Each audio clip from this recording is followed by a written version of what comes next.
I'm live.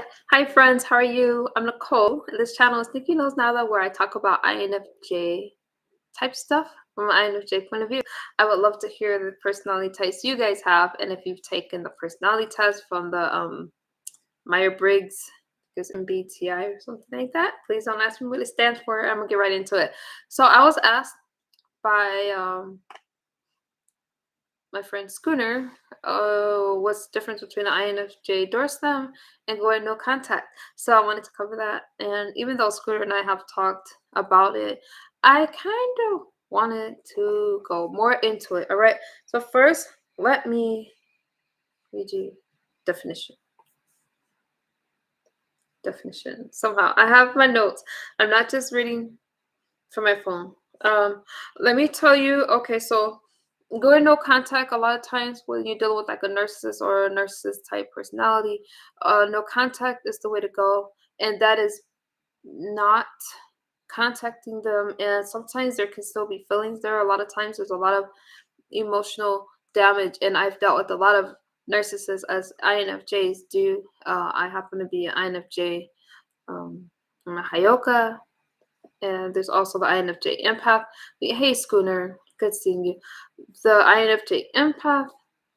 INFJs have a lot of empathy for others. We are very, we're led by intuition, and we naturally have that.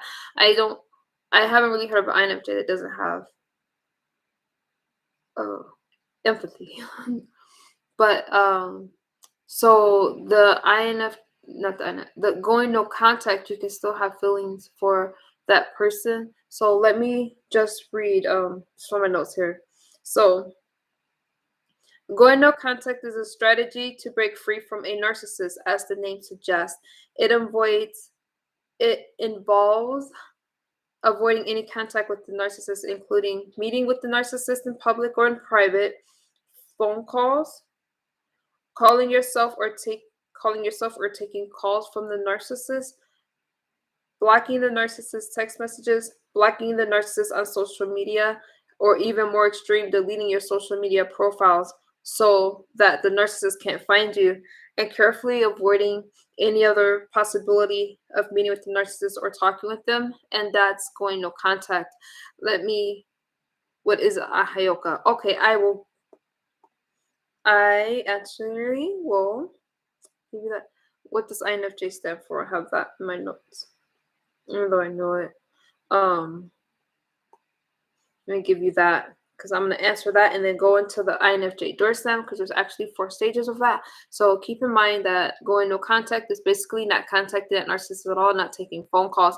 And if you want to, that is the best way to get back to a narcissist. I could tell you, in the smear campaigns that I have been in, each time I try to respond, it's always been more effective to not have responded at all, and it honestly gets to them the most.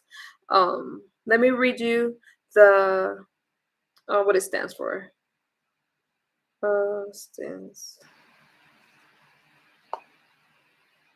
What INFJ stands for. Here you go. I love reading about INFJs. What does INFJ stand for? And Schooner, I am going to send you this as well right now, so you have it. I should have just sent you note. Okay, INFJ stands for introvert, it stands for introvert,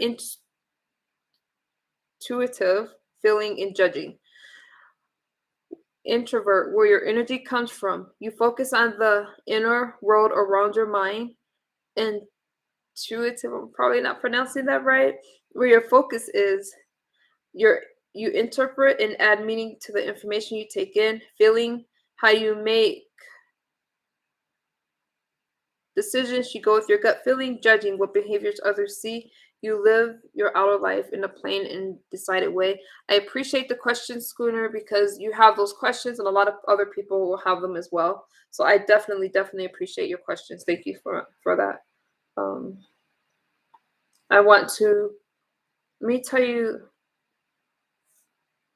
Let me read you the different types of INFJs. I gotta pull up my other notes now. Yeah, that's a good question, Schooner. I want to read you guys something. This has nothing to do with the It's I want to read you something, but first, what is an INFJ? Introvert, intuitive, feeling, and judging. Okay. Here's something. INFJs unite. There's different types of INFJs. Here's to the wild, the weird, and the wonderful. To the ones that won't conform, back down, or step aside. To the ones that were not born to fit in, but to gloriously stand out. To the tribe of troublemakers that think so far out the box they dream on the edge of the infinite, I think. Here's to the wild winds, here's to you, and that's by C.R.L. Campbell. I just thought that was really cool. Let me give you guys the different types of INFJs, because there is definitely a dark side to the INFJ personality type, and I think that is really interesting. But hang on. I'm gonna tell you the difference between a Hyoka empath. Because there's other ones as well. I can't find my notes on all of that. Okay, so I'm going to read. Actually, let me do this. I'm going to tell you guys the stages of the INFJ Doorslam, and then I'm gonna give you the different types of INFJs. How about that? Here's my notes. Okay, the 4 stages of the INFJ Doorslam. So remember, I was talking about no contact. That means that you just cut off contact from the narcissist. Schooner, I'm going to go back to your question. The INFJ Doorslam, the first stage, the INFJ gives the other person the benefit of the doubt. Others will reject the person more quickly. An INFJ will continue to support and see the person's potential. That's the first stage, and it's I know for me, it seems as if sometimes I give, like, somebody can apologize to me and I'm like gonna be done with it. I'm not quite at that door slam stage. I'm still willing to work things out. The second stage is festering resentment, right? If the other party resorts to manipulation and pity parties, the INFJ will stay engaged but begin to feel resentment. And Schooner, if you know the things that I've been through, maybe that'll help you understand, like, why do I kind of hang in there long after I shouldn't. I don't recommend that at all. I don't recommend that, but that's what I do in this INFJ thing. The third stage is the door slam. So the second stage is festering resentment. Well, the first stage, giving the person the benefit of the doubt. Second stage, festering resentment. Third stage is the INFJ door slam. The INFJ decides it's not worth it to invest their limited resources in this person. The Doorslam is likely silent but merciless. And I'm not going to try to describe what merciless means. You guys have an idea of that? I don't know how to explain that. The fourth stage, which sometimes I don't hear this talked about a lot, but for me, this is really important. And a lot of my relationships, I think this is why I'm involved in a lot of smear campaigns sometimes, because the fourth stage is the fallout. So you have the INFJ door slam, and then you have the fallout. The fallout stage is this. In ongoing interactions, the INFJ will likely be harsh. To the INFJ, the door slam is essentially the person. To the INFJ, the door slam person is essentially dead in their eyes. And that's the part that I struggle with a lot, because I'm very loving and I'm very giving, but when I get to my INFJ door slam, I'm done with the relationship.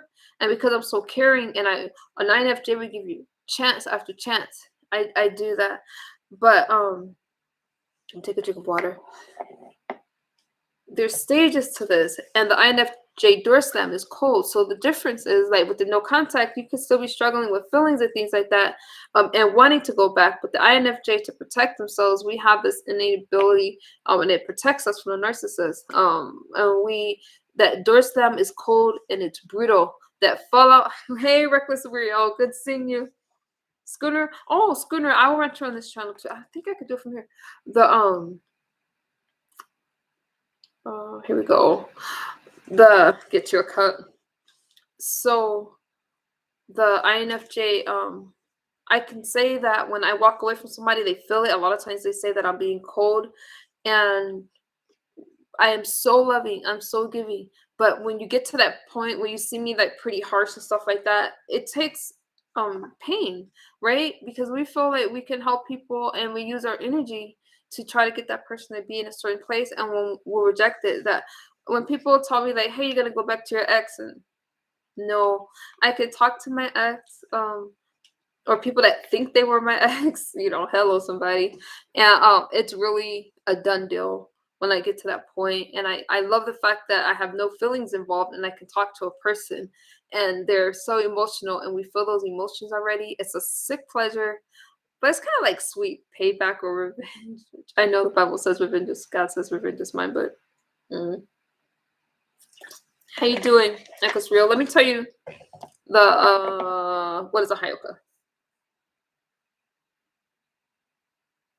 Um, Hang on, let me get that for you. Are you behaving reckless, Rio?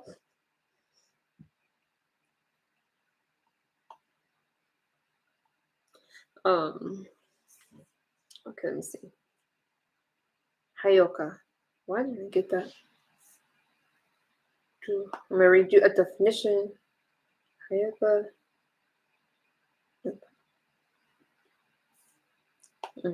All right. So now I'm gonna give you a definition.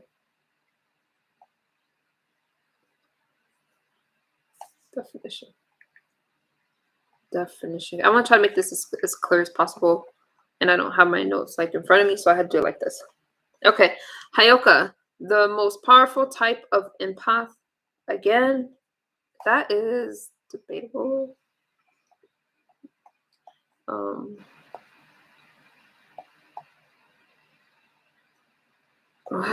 Hang on. No, and that one's too long. I want to make it as simple. I could tell you what a Hayoka is. I just off my brain. Hayoka. So a Hayoka empath. So you can have you have one that's like. No, I don't want to use my brain. My brain will let me down. Okay, let's do this. Okay, Hayokas are the strongest type of empaths that open people's minds to new perspectives by acting as a mirror and poking satirical fun at the situation. Oh man, I messed that up. Making light of serious circumstances. Let me read this again because I am a Hayoka and maybe this will help you guys understand me more. Hayokas are the strongest type of empaths that open people's minds to new perspectives by acting as a mirror and poking satirical fun at the situation, making light of serious circumstances, allow people to see themselves in a different way and begin to heal rather than be stuck in a wallowing point. Do not be mistaken. Hayokas do not ridicule or harm with their humor. They are still empaths, and the perception of people's emotions don't let them cross the line into being offensive. Rather, they disrupt the lines of thinking that do not benefit the people they are often trying to help. And that's what I do a lot. And I'm hoping this kind of helps you guys understand me more.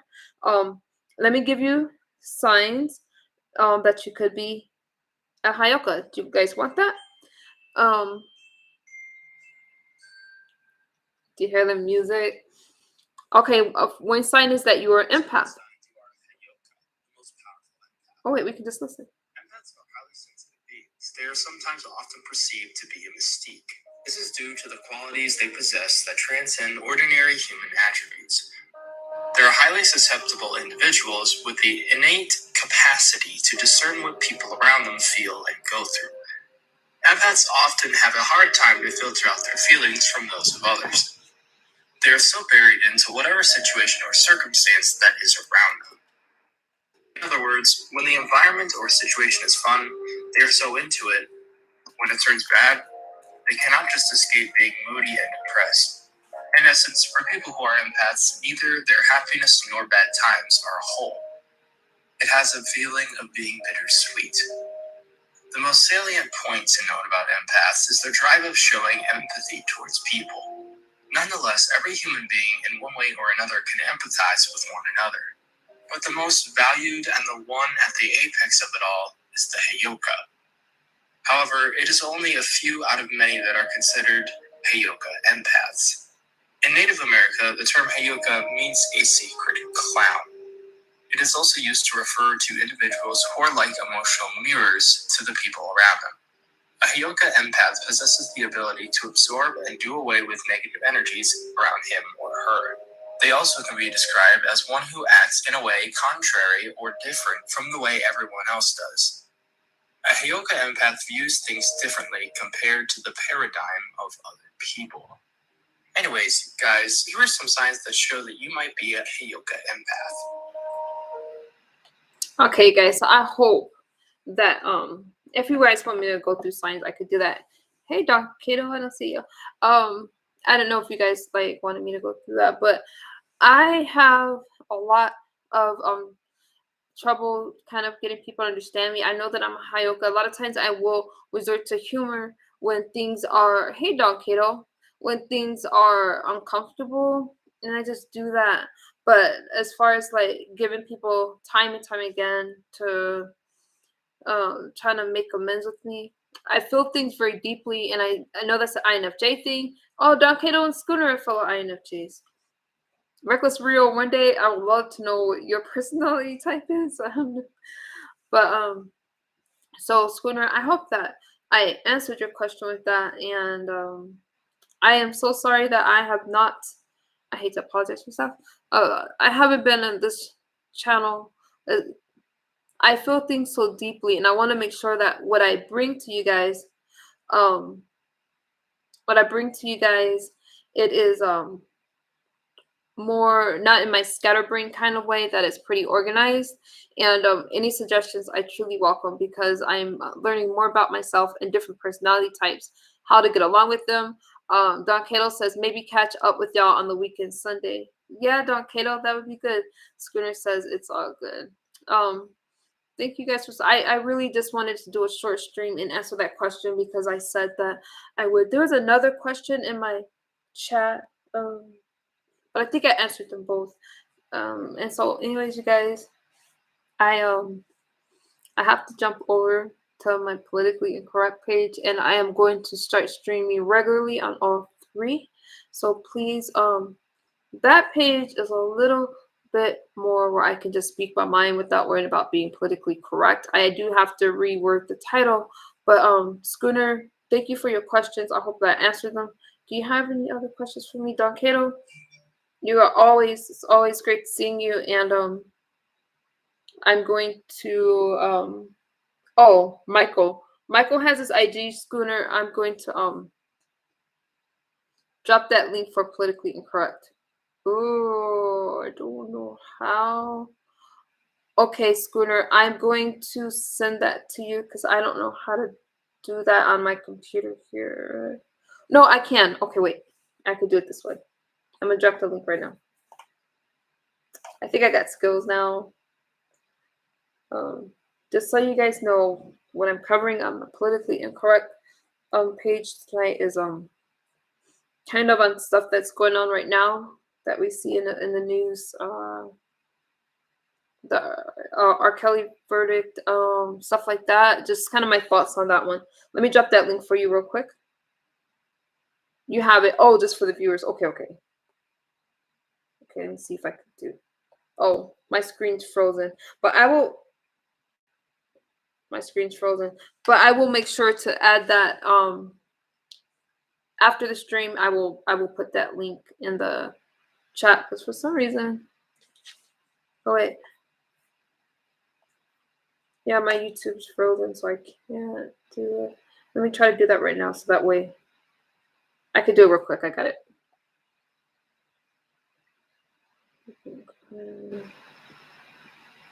Give me a second. I'm gonna do that right now. Okay, so I think now just go to my channel.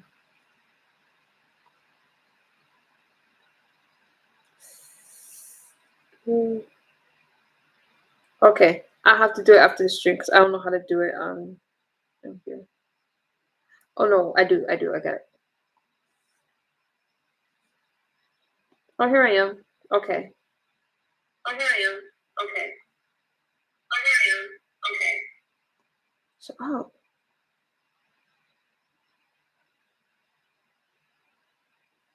Boom. There it is. Let me see if it show. Um, there it is. I'm gonna pin that. Thank you for telling me to do that, Schooner. I didn't even think about that. Um, there it is. I um I really talk about the INFJ thing because sometimes I feel misunderstood, like my other channel, and I just want. There's a dark side of being an INFJ. There's definitely, as Don Cato had brought up before, there's some narcissistic traits there that I really didn't realize I was capable of because we're empaths. We feel for other people, and I definitely want to explore that more because that's the one thing about INFJs. We can admit our flaws and we keep going. Like we are all about growing and being self-aware. We're very comfortable in our skin. There's good and bad to all personality types. You definitely can't have a world full of INFJs, but there's it's said to be like the rarest personality type, and I totally can understand why. And there's my politically incorrect link. All of my channels, so I have misunderstood, I have politically incorrect, and this INFJ channel, but they're cohesive. It's just that these are the things that I care about, and I really needed a space to be able to talk about different things and understanding people that don't quite fit in like everybody else, so we can have a place to speak, um, place where people have feelings for each other. There's so many crazy things online. Definitely wanted like a place where I can express empathy and I could express like a softer side of me. Okay, guys. So I'm gonna jump on my politically incorrect channel, and I thank you guys for just tuning in and watching. I will check my comments on a daily basis now, you guys. So I'm here to stay, and all these things are helping me stay sober. One of these days, if you want, I want to talk about INFJs and addiction and why sometimes we, especially at high yoga, will tend to be addicted on stuff. It keeps our minds calm, but that's another story for another day. So please be safe, and I hope that you are well. Hey, Lisa, I'm about to jump on my politically incorrect channel, Lisa. There's the link right there if you want to join us, because I want to talk about things on a more broad level without really the politically incorrect channel is not really a political channel. It's just that you don't have to watch how you say things. That's why I worded it politically incorrect. Please hit the link, and if you want to join me there, that's my newest channel that I'm about to build right now. We can talk about any and everything without worrying about the wording. So when I say politically incorrect, we can cut loose a little bit more. All right, I hope to see you there. Take care.